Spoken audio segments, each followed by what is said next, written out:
everyone. Welcome back to another episode of Beyond the Naked Eye. I'm your host, Brian Correa, and joined with me is the band No Service. How is everyone fucking doing? Terrible. We're good. I'm good. Actually, been a pretty hard week. Yeah, It's been a hard life, actually, Keegan. Yeah, it's true. It's true. I wish I recorded everything prior to now, because this has been the most interesting startup to a podcast. In my very limited time podcasting, this has been the most interesting. And you guys are all characters. I fucking love it. We can We're recreate not it, don't worry. We're not even a band. We're a comedy group. Yeah, the difference is that we don't try to be funny. It just It just kind of happens, eh? Also, Sam, can I just point out before we move forward that I love how the way you're positioned in the background, it looks like the guys behind you are all looking at you. Yeah. That's the point, man. Yeah. I know. It works It's so the point. well. It's just It's so mint. funny. I need to mention it. That's We all. should put up numbers for when we talk, so that way we can not Have called on five people talking at once. Yeah. Raise your hand like in class, you know? Like Really? like a We'll lecture. do the hand raise feature. No, Evan's already got it down, man. He's muted. He's respectful. I love it. Oh, I don't even know what Buddy sounds Thank like. Mike. Oh, there you go. There you go. There you go. All right. So, just starting off, Alex, I know we talked about this prior to the podcast, but I know you guys are all busy with your own schedules. So, my question just to start off is, how often you guys, not even practice, but just hang out with each other, collaborate with each other during these times? we don't. Well, so in the past 10 months, obviously life has been a little bit of a clusterfuck for just about everybody involved. So under normal circumstances, we usually try to get together once a week, once every 2 weeks max. But in the past 10 months, I think we've had a grand total of three band practices, along with a trip to my cottage where we tripped on psychedelics all weekend. That would have been the most that we had been interacting with each other was the trip at the cottage. Other than that, we were scheduled to actually have a show. Literally, I think It was a week yeah, before Maxwell's. It was the March Yeah. 19th.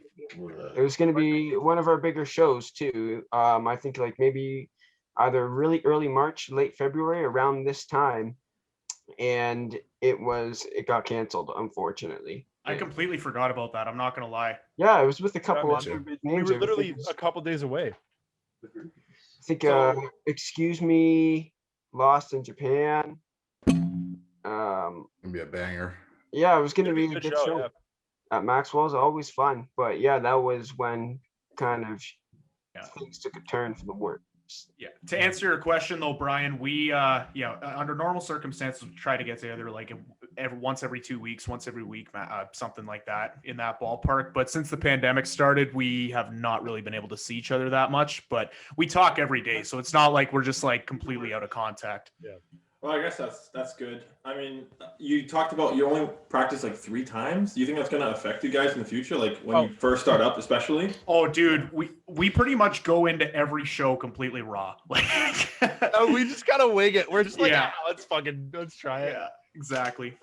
Yeah, I think practice is it's like that elusive term that you always want to you want it to apply, but it just never really does. I think we try and practice, but then it just becomes us fucking around, swapping never really getting anything done, much. which is fine because we have a blast. So it's whatever. But yeah, Mhm. it's I don't know if it really affects us a whole lot because I don't know, we just kind of go out and have a ball. We were just talking the other day, I was really sad because our last show was last Valentine's Day Yeah. that we played at Chainsaw, and we that was we had a fucking awesome night. It was really, really, really fun. And I think maybe we practiced. I don't know. But we did a great show up until the end when I was just off my ass. And I already don't know how to play guitar, and then I especially didn't know how to play guitar. So all in all, practice. I don't know. I think we'll be fine. We'll just kind of get drunk and go play shows like I normally do. We'll make a set list. More or less, we'll make a set list. And it's it's definitely sad thinking back to that last show as well, because I do want to take a second to shout out Chainsaw, which is unfortunately closed down since the Peace. pandemic started. Hands down, my favorite place that we've played so far. There was always a natural crowd there, and it was just it was the ideal show setting. Like you were just there, surrounded by family and friends. Everyone was drunk, and everyone loved it. So Food And was they good had the too. best promoter there too. I can't remember his name. Brian The best- Sheed, Yes, Brian. Shout out Brian Shout out Sheed. to Brian. Shout out He's to the Brian. best. yeah. It's my boy. I mean, that kind of does suck. I mean, you guys can't really. You guys are a band, so it's like you guys like your whole fucking thing is performing in front of shit tons of people, and shit tons of people is like the last thing you can really have at the moment. Or I mean, how big are the crowd? I remember you posted this on Facebook, Alex, about the meme of like performing in front of one person. Like, Yes. how accurate is that? Is that It accurate? happens. It happens. Okay, so it's accurate in the sense that some shows we will have an actual crowd, like Chainsaw, but then we have definitely played shows as well where the crowd has consisted of the other bands and the bartender. Which honestly, Sometimes not even the other. Yeah. Still a good time. So Yeah. whatever. and that's It's a good experience, you know. yeah, Right. and that's the thing, right? Like it's just fun. Like it doesn't really matter if there's like the thing when we look at the Chainsaw show and we talk about that one a lot because it's just like we had so much fun, but like there's a decent there's a lot of people there. Yeah, Like, there was a it's lot of actually people there. fun. Like it was packed. It was Mhm. packed, and it was Valentine's Day. I think it was a Friday, something like that. So it was like Perfect. a busy day, Yeah. and people like actually, they were getting into it. Like they're singing along with their songs. I don't even know how they knew some of the lyrics. But they're singing along. Like, what the They hell? literally started a rally cry for us to play Staircase Staircase Girl Girl, after oh we my left God. it out of the set list. I was yelling at the crowd, telling them to shut the fuck up because I didn't want to play it, and then they went play it, and I'm like, no, fuck off. Like, Biting my tongue because it's not from you. I'm literally just mentioning that because the second I said shit tons of people, Keegan is just up there like, nah. like shit ton is a relative term. Like shit ton in like a public bathroom, yes. Ton in like Yeah. Scotiabank Arena, maybe not. No. No, it's maybe the fine line in between that. No, it's hey, listen, as much as I poke fun, like at the end of the day, like we have had, I think that show is probably close to close to 100 people by the end of the night. Or something. And when you pack it all into a bar like Chainsaw, that's not exactly wide open like Scotiabank Arena. No, Like it's no. But I think we've had some bigger shows at Maxwell's too, but Yeah, Yeah, that's Maxwell's yeah. got big. in relative to like the other bands playing too. So actually the show that we last played at Maxwell's was kind of split between us and Antisocial Surf Club, which is another Kitchener Waterloo based band. So Shut the up. majority of the audience came to pretty much see us. I mean, I'm not gonna lie. The last act of that show, there was really nobody there. but So- their hometown show, Yeah, their hometown show was big. Oh my god. yeah. And then it's just it's based on kind of like stuff like that a lot of times for the Like show. where you are really makes a difference. Yeah, and who you're playing with, and the night, and all these variables. I want to take this back to the beginning. So, how did you guys actually form the band? All right, Keegan, This is fun. take the I gotta reins say, here. Yeah. So back in guys, was this 2018? No, it was 2017. 2017, like late. So I was like bored as shit, and like I have to preface this by saying I am not very good at like anything that I do, but I have a lot of fun and like I can play like some things. But I was like, hey, I'm super bored, and it was the fall of 2017. I'm like, I could play drums okay. Like I'm not fucking terrible. I'm like, I should go see if other people want to play stuff. So I go on Kijiji, and I think Evan had posted an ad saying that he was looking for someone to play drums and that he had a guy who plays guitar. And I'm like, great. So we all met up at Evan's house, me, Sam, and Evan. And Sam was playing guitar and Evan was playing bass. And you could say I was playing drums. And like I think we got together twice or something like that, just to like kind of hang out and just fuck around. And like it was whatever. And then like just life got in the way. Like I had a lot of stuff happen at the beginning of 2018, and so like whatever. And then so whatever things happened, and then there's another, like a couple months down the road, I saw like another ad was posted, and the guy played guitar. He's like, hey, like I play guitar. Like I was wondering if like whatever. And I replied to the ad and I'm like, yeah, I play drums, whatever. He's like, oh, like I've got a guy who plays guitar and a guy who plays bass. I'm like, great, like that's awesome. And so he adds me to this chat, and then it's fucking sure as shit, it's Sam and Evan, and I'm like, oh well, that's funny as fuck. So the Small four world. yeah, To clarify, that was me that posted the second ad. yeah, that got Alex Keegan. posted the second ad, Yeah. and Yeah, I was getting a bit confused with that. shit yeah, too. sorry about that. And then after that, we were playing for a little bit. We were going to like the garage, the practice studio, and stuff like that. I think Alex wrote a couple songs, and then I was just like, oh, like it would be really cool, like if we had another person to play guitar. And so I put an ad on Kijiji, and Max replied, and it turned out that Max knew Alex from some fucking camp that they went to years ago. Yeah. European Well, handball at St. Anne's. Yeah. So then there's Shout five out of to us. St. Anne's. Yeah, There's same five here. of us, and then we started kind of playing shows, I think like a month after that. And like if you want to call them shows, it was just like open mics and stuff like that. Then we played actually a bunch through the summer and through the fall, and I mean, we weren't very good, but like we had getting fun. better. And then I went away in exchange for a bit, so we needed to get another drummer in 2019. And so then Kian, we knew him from another band. Max knew him, and he's actually my second cousin, funny enough. We just recently discovered. Yeah, which we just figured out. And he kind of stepped in for a little bit, and he was really good. I came back, and I'm like, hey, you're a lot better at drums than I am. How about I just play guitar instead, which I'm also not that good at, but fuck it. And so we're like, yay. So now there's 6 of us, and yeah, and there you go. So I gotta bring it back for a second. How do you just recently find out you're second cousins?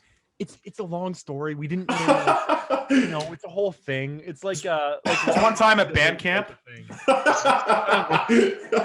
No, like we knew of each other, but like we didn't like until we like played like a show together with different bands. I'm like, oh fuck, I'm like, I know you, and then it was like it was a whole thing. So that actually kind of steers me into my next question for all you guys. Yeah. How much do you think forming the band was based on friendship versus like actual talent? Like 100, maybe not 100, like a lot. I'd say A lot. about 85. I'd say about 95% friendship, 5% talent. Yeah, it's If it was strictly based on talent, then we would have stopped jamming after a month. Like, not trying to mercilessly rip on ourselves here, but yeah, I think it all comes back to friendship. Like, we genuinely enjoyed playing with each other and just spending time and hanging out, and we all had similar music tastes, so like we had fun learning covers at the same time and writing music and collaborating and stuff. And yeah, we just figured that like for the majority of us anyway, like I know especially for me and Keegan, like we had never really been a part of any other bands. Yeah. And I think I can say the same I think Max, you were the only one that was actually in another band before that, right? Evan was, and then he got kicked Oh, out. Evan. Oh, right. Sorry. We don't talk about that. Sorry, Evan. Oh shit. Yeah. So me, Keegan and Sam had never really been a part of any other bands. So we were having a lot of fun doing it, and we just figured, fuck it, like we got nothing to lose. Let's just write some music, play some tunes, and see where it takes us. Yeah, like at best, like we've had like a lot of good fucking drunken nights and times at the cottage and fucking around, like, and that's what it comes down to for me. Like I think the other guys will probably say the same. Like music's fun and all, like we have a good time when we do it, but like even just hanging out, like we all just get along. So like, it's just fun. Do you think to a certain extent that your friendship could actually make better music? Because obviously, since you guys are really good friends, you must have like really good chemistry. I would say so. Oh yeah. Yeah. Oh yeah. Mhm. Yeah, again, like it's 95% friendship, 5% talent. Like I said, I mean, like we're all like the fact that we are so tight knit has really kept us going, I would say. Yeah. So one thing I was always really curious about was because I know nothing about the industry whatsoever, and I know you guys are a relatively small band. So I was wondering like how getting like gigs and stuff actually works. Is it just like, hey, I show up, what's up? Or is this Networking. Networking, yeah. 100% network. Knowing Like it's people, all yeah. about who you know, especially when you like Alex can probably speak more to this than me, but like, Yeah. like it's all through like mutual friends or like, oh, I know this guy, or like, oh, we played a show here, this guy knows this guy, great. Actually, Alex, talk about Revive the Rose a little bit. That Yeah, might be- so we played, honestly, like when you're first starting out as a band, it's pretty tough to get shows because especially when you're in our stage, where at the time we didn't have any music release or anything. So literally all these venues and these promoters were seeing was some fucking random messaging them saying, hey, I'm in a band. Can you hire us to play? And obviously that's not a very compelling pitch. So it often does take you a little bit to get into the rhythm once you're a new band. But I had eventually just like when we started playing shows, I started just messaging venues and messaging promoters. And eventually, you know, they'll throw us a bone. They'll be like, hey, so we have an opening this night if you want to play an open. And we're like, okay, sure. And through that, I met a band called Revive the Rose. And we also met another band called the Jailbirds. And both of them are in positions where like the Jailbirds are now signed to a record label, and Revive the Rose are doing great things on their own. Like they've opened for some pretty big acts. But I just became friends with the frontmen of both of those bands, and just establishing that connection. Eventually, they brought us on more of their bills, and they invited us to come play shows more often. And that's where it really comes back to networking. I mean, like the first ever and the only ever really quote unquote tour that we've gone on was back in September of 2019. And that was with the Jailbirds and Revive the Rose. And we established that friendship with them. And as a result, we ended up playing our first show in, I think, 5 different cities. Played in Toronto for the first time, played in London for the first time, played in Peterborough for the first time, played in Niagara for the first time, and we played in Oshawa. That was a fun night. Sick. Yeah. Was there ever a moment where you guys were like, oh shit, like we are actually gaining traction? Or was it always just like, it's just fun, shits and giggles? I'd say when we first released our EP, it was a lot of hype from friends and people who we know. I just want to actually add on to about the networking. Is that another big thing? I know you already moved on, but I think it's important to say if there's any, for any kind of band of our size, is to literally just go out there and message as many people as you can. Because even if 95% of them don't respond, 5% of them will, and they'll say, it will. Even if they say, we're booked right now, but we'll let you know. Sometimes they will keep you on. And sometimes they will actually let you know, even if it's a small thing. So when we first started off, I'd say I just messaged as many people as I could, 50 different places, and it helps. Yeah. Yeah. Eventually people will throw you a bone. Yeah. And then adding on to your last point there, Brent, it's like, I don't know. I think the coolest thing for us was seeing how much our friends cared. And that was the cool thing about keeping it super tight. No, What friends? Shut the fuck up. I don't fucking want to talk to you no more. Our parents care. Siri. I'd hope. No, but as dumb and kind of cliche as it sounds, it's nice to just see your friends and your family and everybody have a positive reaction. And people that you post on social media, people you go to school with or whatever, they're like, oh, what the fuck, this is so cool. And yeah. Buying our shirts and everything. Yeah, buy our shirts. Oh, you have that merch actually? Okay. Yeah. No. I fuck with it. I love that. No, but yes. Sort of. So, yes. Limited edition, eh? I'll get you a custom made one. We'll call it limited edition, sure. Limited edition as in they're never going to get made again. Yes. Only for your diehards. Our winter collection is coming out soon. But yeah. Okay, shout out. So, do you guys have certain roles in parts of the band? Yes. You want to be responsible for booking? 100%. Yeah, for sure. Without Keegan is the parent. Keegan is a single parent. I take care of every one of them, and then when I can't, it is Sam. After that, all bets are off. Yeah, that's pretty accurate. I would say. I thought maybe Evan was my saving grace, and he just let no, me down, to kill shit. I'm kind of curious. I'm curious to Evan's role because he's been very quiet. I want to know a bit about you. Yeah, Evan, tell us about your role. I think that's my general role, being quiet. Yeah. But no, I play bass, and I feel like more supporting role sometimes, and it I just like to have fun. That's fair. That is Evan Fernandez in a nutshell. Yeah. He lets the music do the talking. Yeah, exactly. Yes, That's the groove talk. Yeah. That is the best way to describe that. I love that. He's the only one of us to have jumped off of a bass head at a show, so he's done some high flying there. I have to say that of all of us, Evan has made the most positive Transgression. Progression, yeah. Yeah. Progression is the word I was looking for. Yes. Transgression works. Yeah. Started Okay. off Either with a or. smile to jumping Yeah. up and down. Yeah. If you watch a video of us at our first open mic, we all looked like fucking statues. Oh, We were on dear stage. God. It was the Hey, most. dog. Okay, Max is our lead guitarist, and he was buried at the back left of the stage. Yeah. Yeah. So I'll start off by saying that, and then the rest of us, the rest of us at the front, I should say. So me, Sam, and Evan. Oh, Kian's in. Hey, yo, what's up, boys?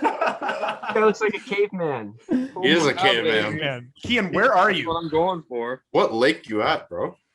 We're on Picton Bay, Nice. I have which is no in fucking clue Picton. what that It's is. like right near Belleville. How fucked are you right now? Yeah, honestly, I don't really either. But we're having a good fucking time. Never been ice fishing before, so That's Nice. pretty good. They're actually all bigging you up. You're like, yeah, he's a bit wild. I was actually looking the second I saw baby. K-Dog pop up, I'm like, oh shit, here we fucking go. Oh yeah, the Like, party crack the started, knuckles. boys. So He now- is our resident ketamine enthusiast. Yes. Really big horse tranquilizer guy. So So this actually kind of steers me into the next baby. question. yeah. So would you say that, because I feel like certain bands have different, you gotta need a healthy mix of different kind of characters. Yeah. Do you which I kind of want to ask this question to each and every one of you. What do you think you add specifically to the band in terms of being your character? I make sure that they all don't fucking kill themselves. And past that, that's pretty much my only job. Like the guitar playing comes second to them not dying. So Yeah, Keegan's dad. yeah. So that's all I offer. Like I've got that. That's it. Like the guitar is like barely even there. Well, like, no. they turn me down. Yeah. Let me. No. Okay, hold on. Let me gas you up a little bit here, Keegan. You do offer the dad aspect of it, but at the same time, he also handles a lot of our graphic design stuff. Like he's been the go-to guy for designing posters for shows and stuff. Like he's got I a wouldn't better. call that graphic design, but Okay, sure. well, Keegan, take a fucking compliment for once. Fine.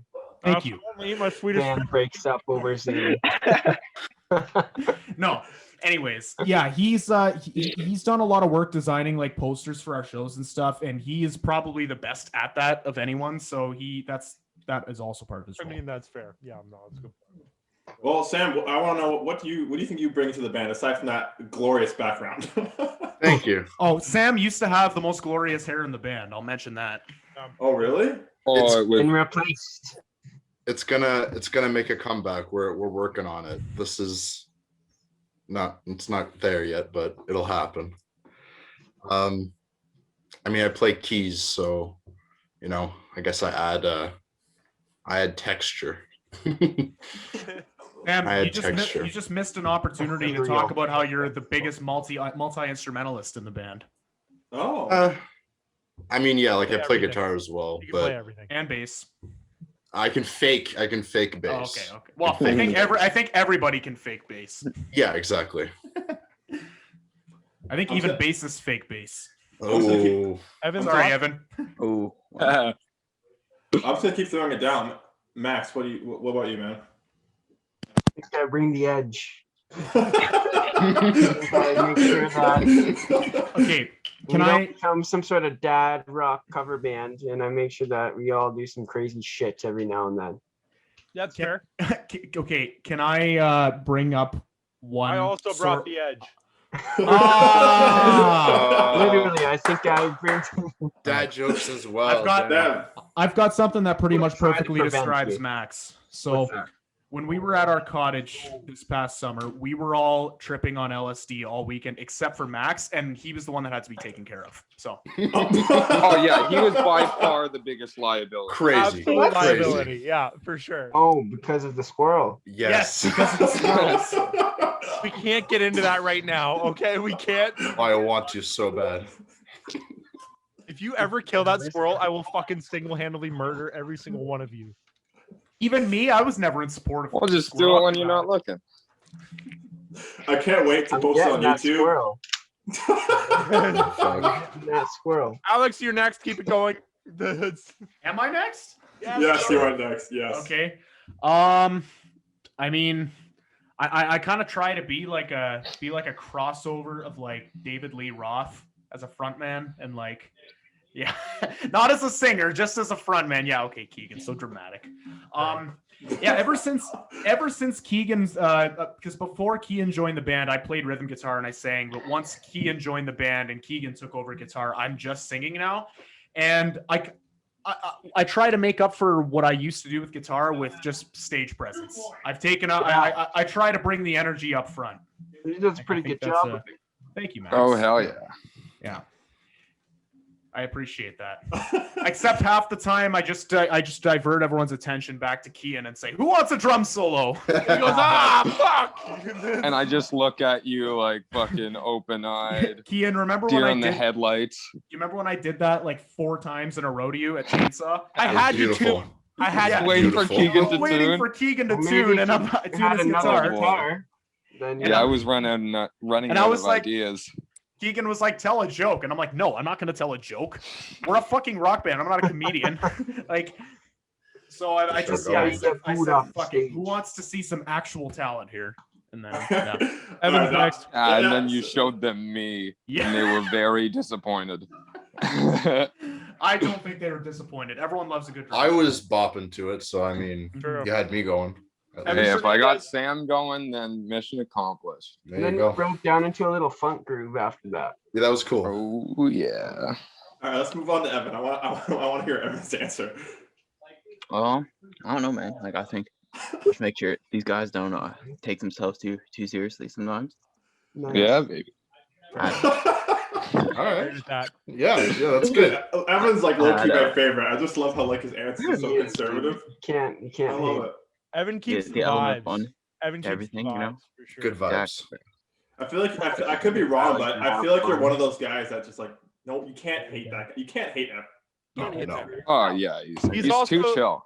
He's also the child of the band, so we. That's You got him out of his Yeah. element. I before. legally couldn't play most Yeah. of our shows for a long time. Oh That's yeah, true. true. That's true. And then he grew Forgot his about beard, that. and then it wasn't an issue anymore. All right, last one. I got moved to. Okay, so basically, one of us is 45, the rest are 21, and then Evan is 12. Alex, shut the fuck up. Brian is talking. God damn it. Fuck. I just have to clarify our ages, you fucking geezer. Well, I wanted to move it on to Keaton. Oh man.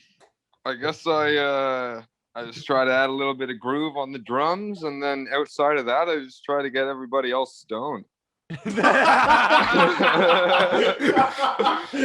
about right. Yeah. He does a great job of it. Very good Oh, job. yeah. Yeah, Yeah, very good at baby. it. Yeah. Oh fuck. this is by far been my favorite podcast so far. This band, Oh yeah. this I'm band. having a good time. I should hope so, considering we're your 3rd episode. Yeah. No, you're actually my 5th. Oh, Yeah, I've already got Setting some- the all bar right, very I got high. some- All right, no, I got damn, some all right. content. I got some content on the way. yeah, this band single-handedly turned Sam into stoner. Yeah, that's true. Good. Yeah. That's true. 100%.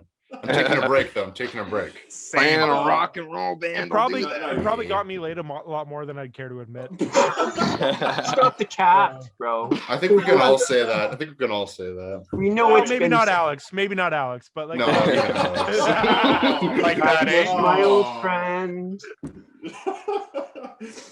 All right, so now My brother had to do it. Yeah, I know. I kind of want to bring it back to like the actual music. What, music? We don't play music. I told you we're a comedy group. God damn it. So I kind of like looked into your Spotify bio. You guys mentioned how like you guys talk, like you guys kind of want to cover a lot of genres. Yeah. And so my question is, how do you think your guys' music actually like stands out?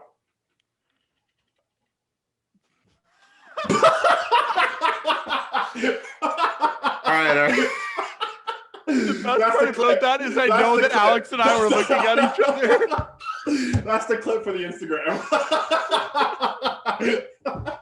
I have an answer if nobody Yeah, else wants Okay, to yes, go. please, Sam, because Keegan and I did not. I was gonna say like I feel like we have kind of a duality going. We've got like a hard rock sensibility, but then there's also like this like indie kind of vibe going. So we kind of, I would say we try to like fuse the two a little bit. So it's like, it can go hard, but also there's vibes. You know what I'm saying? Mhm. Yeah, I agree with that. There are just a lot of different influences in our music. Like if you listen to our EP, there will be one song that'll give you shades of Blink 182. There will be another song that has shades of like the Eagles. It's like we have influences from all over the place. So Yeah, and with our personnel, we have a lot of different sonically textures going on. We have two guitars, we have keys, obviously bass and rhythm. So most bands, a 6-man group is considered like a fairly large band. So our songs aren't going to be AC/DC style 3-chord, just kind of everyone doing the same thing. No, it's going to be we like to have why don't you do the harmony over here? Why don't you do another harmony over here? You do melody. Like we kind of like to kind of make it a bit more complex, especially in like the melody section, because Yeah. Try to are complement large- each other. Exactly. Yeah. Try to make it complementary. I actually kind of found that interesting. Like ever since, I don't know why, but for some reason prior to this podcast, I kind of had the impression that a lot of you guys would kind of just be like similar, like in terms of like your characteristics and your personality. But a lot of you guys kind of give me different vibes, and I'm assuming you guys have different tastes of music. So do you guys ever like conflict when it comes to music, or do you guys just kind of try and mash it all together? Like fuck it. I think we just mash it. we like mash because it, yeah. like the thing is like we have such far like it's fucking amazing how much ground we cover. Like between like if you were to listen to what I listen to what Kian listens to, it's not like what the fuck. Like for example, like we both really love Alexis on Fire and like City and Color. Like that's like kind of our middle ground. But Oh, Kian yeah. fucking loves like jazz and shit, and I fucking hate jazz. Like I listen to fucking shitty pop punk and all that crap. Like that's the stuff I like, and like sad fucking Phoebe Bridgers and shit. And then like Kian's out here listening to fucking like Meshuggah or some shit. Oh yeah, baby. Yeah, no, we definitely have a good assortment of taste and like influences in the band. Although we all fucking love these guys. Let me tell Oh, you. the Yeah. Nil. Yeah. Shout Long out. live the Shout Dirty Nil. out. How can you not my new love favorite the band Nil? of all Huge time? shout out. Brian, you need to Exactly. listen to the Dirty Nil. I just want to Alright, be I your will. Doom boy. How psyched were you, Alex, when actually got to interview? Oh, buddy, that was fucking awesome. Luke is such Oh, a yeah. good guy. Oh. Yeah. He We're was jealous. he was a great interview. He kind of gave off the vibe that like he knows he's sick and he doesn't have to tell you that, but he had a level of humble to him as well where he just didn't make you feel like you were talking to a celebrity. So Yeah. Okay, Yeah, it so seemed like now- a very like natural interview. yeah. Okay, well, one thing that you actually brought this up, and this always comes up in my podcast, like my other episodes, and you just brought it up. How much ego versus confidence do you think you need to be successful? Maybe in your industry, for example, how big of an ego do you think you need? How much confidence do you think you need? If I can offer my take on this one, I think that your talent level has to be through the fucking roof if you want to get by without any sort of humbleness.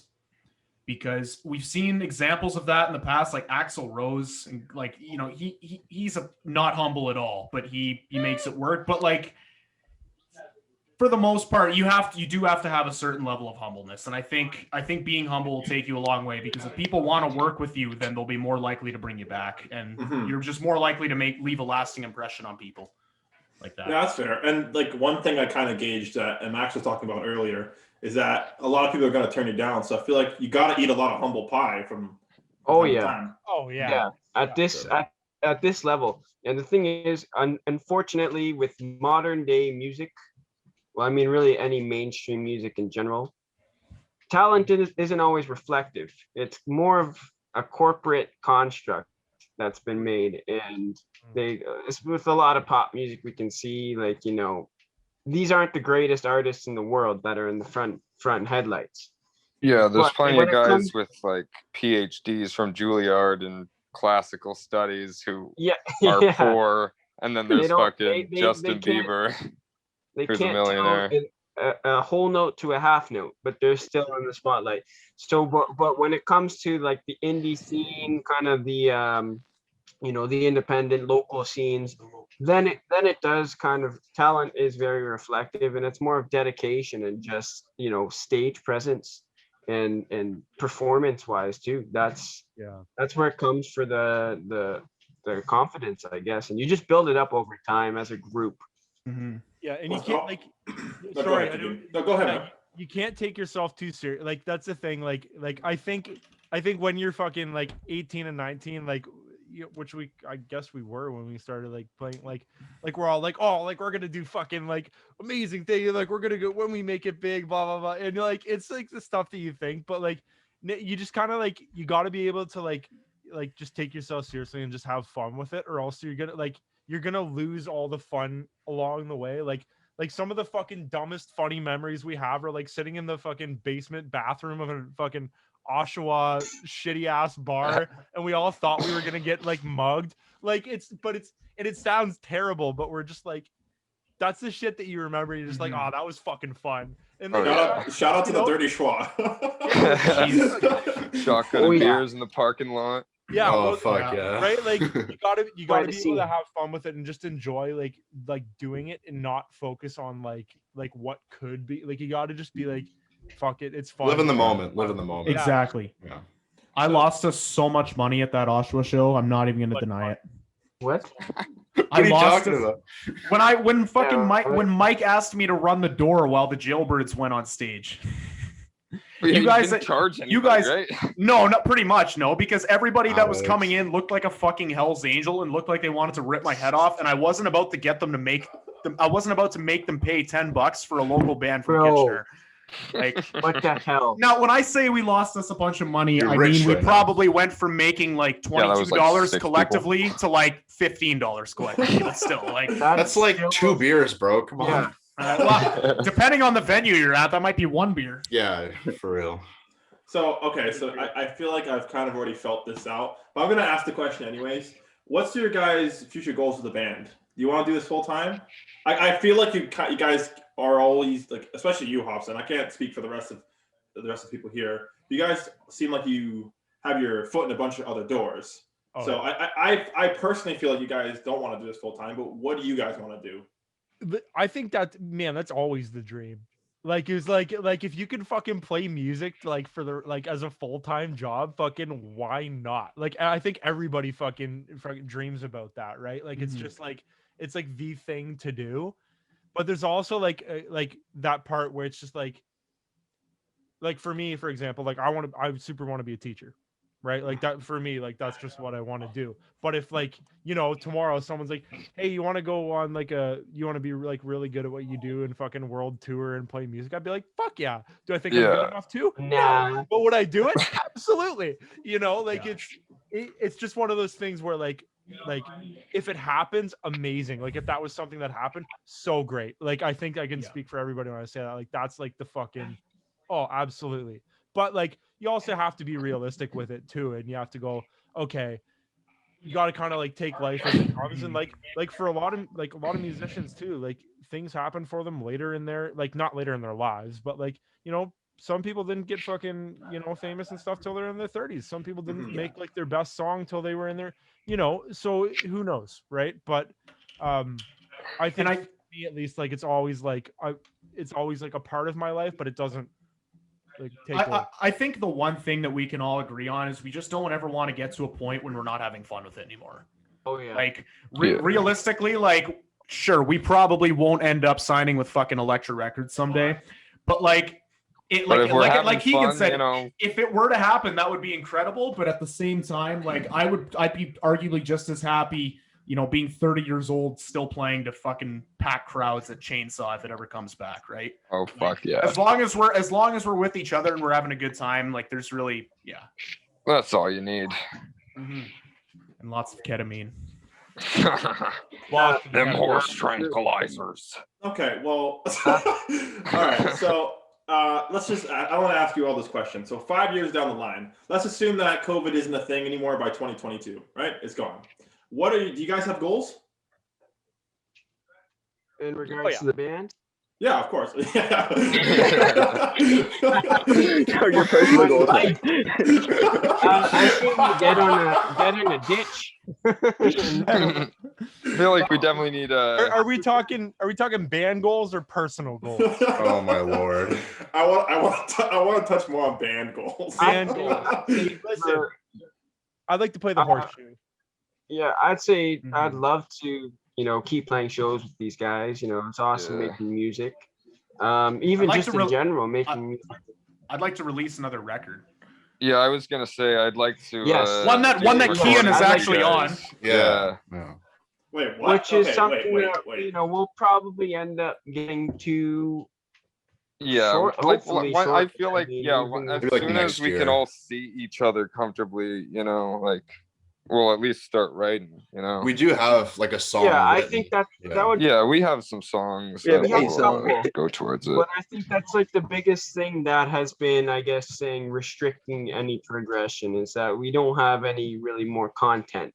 And so everyone is that's going the off the biggest EP, thing. which we wrote, which, it's not bad, but it's not anything We're capable of to more. write home about. Can do a lot. We're better. capable of better content Yeah. for sure. Yeah, like especially like the songs that we wrote at the cottage, like Those were sick. those were fucking Excited. gnarly, man. Like I'm so excited for what we have, what we'll write next. Like holy shit. Mhm. Yeah. Let's go. Well, Yeah, that's the great writing to hear. process is definitely something that we have a fun time with. Yeah, well, it's hard to work out with like 6 guys. Like I feel like Yeah. we only recently have kind of got like a bit of an actual like solidified writing process. Yeah. Or like I'm just more at the cottage, we kind of had more of a structured writing process when we're writing those 2 songs. Yeah, that worked nicely. Yeah. The cottage was really our that was our time when we really got the most work done, because that was probably the only time since March of when the pandemic started, and like since then to now, that was the only time that we were ever with each other for a decent, like a legitimate amount of time with no distractions or anything. We were just all together. Yeah, doing really. shit. Like I don't even know if my gear still works. It's been like I haven't turned on my one amp in so long. Well, gathering from this conversation, because I was going to ask this question, but I feel like it's kind of pointless now. Do you guys all like make your music together, or do you guys ever like do things individually and like you add it? A little bit of both. I'd say we sometimes, one of us will bring a song. Like I'll use the EP as a good example because that's what really what we can base a lot of it on.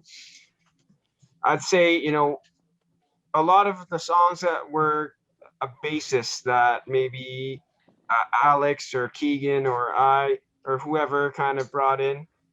I know though, I'll use the song Pure, for example. That's our ballad song. I believe I might be mixing this up, but I think Keegan wrote the lyrics and Alex wrote like the one kind of the chord progression. Okay. Keegan and I worked together on the lyrics. Yeah. Okay. And so from there, I like taking apart chord progressions and seeing how I can add to it. And that's kind of where I made like some of the arpeggios or the chord shapes. And then we added in a bridge section. So a lot of times it starts off as one person might bring us a very basic concept and then we'll pull it apart from there. Yeah, everybody kind of does their own parts after that. Another example I want to bring up is Belmont's, because when we were in the studio recording our EP from October until I want to say December of 2018, and yeah, like it wasn't really we weren't. It's not like we were in the fucking studio for 2 months straight, but like it was in that period of time that we were going to the studio and laying down tracks and leaving and stuff, and we had a song that we were going to include on the EP, but we didn't. And then we needed one more. And I had just written this song called Belmont. And if I recall correctly, we didn't even practice it in person before we recorded it. I think you guys came up with your own parts in the studio. Yeah, I had no idea what I was doing. Yeah. So I literally, I came into the studio with a chord progression and the lyrics, and then they all went in. We recorded live off the floor, right? So we weren't doing every track separately. So we pretty much just jammed it a few times in the studio, and then everybody kind of filled in their parts from there. Well, I asked that because like the one thing you got to give COVID credit for is since you're just at home fucking doing nothing, you have all this time. Oh yeah. I feel like we've all probably wrote like at least a song or two. Mhm. Oh yeah. Well, to be honest, no, go ahead, Alex. Go ahead. Oh, I was just gonna reiterate and say yes, at least a song or two. Mm-hmm. Well, to be fair, I gotta give a shout out to Belmont because I actually listened to all your stuff on Spotify. That song was actually my favorite. Thank you. I like that was good. That was It good. is. I would say that was the last song that we recorded, and I think that was the first time that any of us had ever been into the studio. Mm-hmm. So I think Belmont's came out sounding arguably the best out of all of them because it was our 5th go around in the studio and we had an idea of how the process worked. So yeah. Yeah, fair. All right, so honestly, that's all the questions I have for you guys. Is there anything you guys want to plug right before we finish up this podcast? Uh, Keegan, you're muted, buddy. Listen, if we had something to plug, we would absolutely do it. Check out our Instagram page, No Service Official. Yeah. And if So you're interested in nervous. shirts, I mean, give us a DM, give me a DM. I was the one who's like making the shirts. If anyone's interested in a shirt, just shoot me a DM and we can. You might get it in 2 to 3 years, give or take. Yeah. I have some The back rate orders, of production isn't too quick. but we need the assembly line needs some work, but we'll get it done. Max's sweatshop is not run too efficiently. So. I was so tempted to make a sweatshop joke. I'm like, it's there. Sorry, Slow hanging fruit. All right, that's the podcast. Thank you guys so much for tuning in. Thank you guys, all of you, man, because that was a fucking hoot and a half. I had so Thanks much for fun. having us, Thanks man. for Yeah, having it us, was Brian. fun. Awesome. Thanks, man. Honestly, I'd love to do it again. But like next time, just get absolutely shit faced and just shoot the shit. Well, one of us We're is acting as if shit-faced. we're Yeah, not. I'm one step ahead of you, brother. Sorry, did I not get the memo? No, to be honest, I was actually really nervous to do this podcast. So I'm like, oh no, I'm actually gonna sit with a band. They're gonna. I don't know. You always just. I had this vibe that like I don't know, you guys are gonna be snobby for some reason. We have absolutely no grounds to be snobby. Anything. No, I'm glad I'm wrong, man, because it was honestly a pleasure meeting all of you guys. We've met Now- snobby, and it's not a good look. Now, by the next time, by the time you have us on next time, we'll be signed to Sony Records and we'll be touring with Greta Van Fleet, so we'll be a little more snobby by then. But Yeah, for real. Well, hey, man, if you guys are up for it, some other time, I'd love to do another podcast with you guys. It was great. 100%. Oh yeah. All right, guys, that's been another episode of Beyond the Naked Eye. I've been Brian Correa. I'll see you next time. Peace.